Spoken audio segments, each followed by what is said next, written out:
Hello and welcome to Art Snacks. Today we're going to draw a glass lizard. It has no legs, the glass lizard, and it's often called a glass snake because it has no legs. Unlike many other lizards, it has the ability to break off parts of its tail when attacked.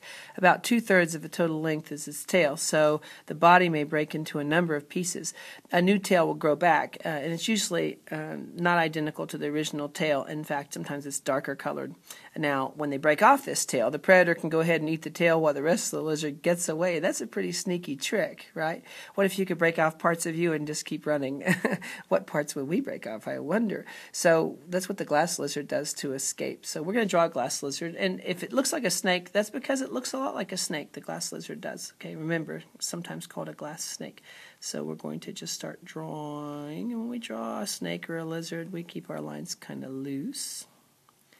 Okay, so let's go now draw the head. Its head is almost bullet-shaped. It's very slender. And we're going to bring it around, bring it around, bring it around. We're going to bring it back on itself and make it come underneath like this. That's kind of a fun trick. What? Like this.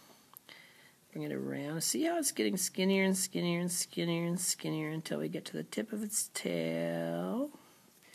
Now let's give it an eye. And it has these stripes on the side, right? So we'll draw one stripe. And the stripe just kind of disappears and it reappears later on. It can reappear somewhere else.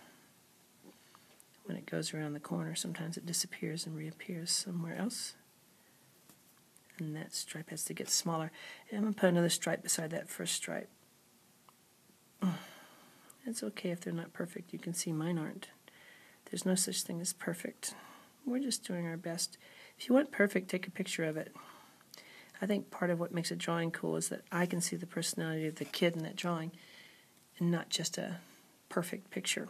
Okay, now if I wanted to make some quick little scales, I could go like this and make some lines.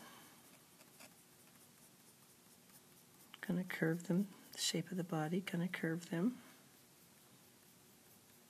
And if it takes a little while, that's okay. Now I'm going to go this way with my lines, crisscross those scales. When I crisscross those lines, I make lots and lots of smaller shapes inside, little rectangles. Okay. Now it's my glass snake, but I want to give it kind of a copper color, and I'm looking for a copper color. And what can I use to make a copper color? I don't have a crayon that says copper. You might have that color, and that's cool. But I see some of these pictures of these glass snakes. They look kind of coppery. Now here's a one that looks kind of coppery. It's a little greenish, but let's see what it looks like if I use yellow and that together. Maybe I can make it look coppery. So let's try that.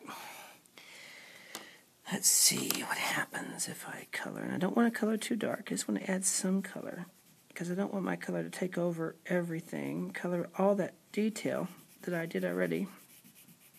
I want my scales to show up.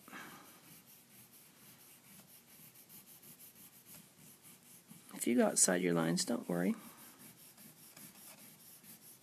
Sometimes I'll go outside and I'll color the ground after I'm all done, and that'll help me clean up all the places where my crayon went outside the lines, and that's okay.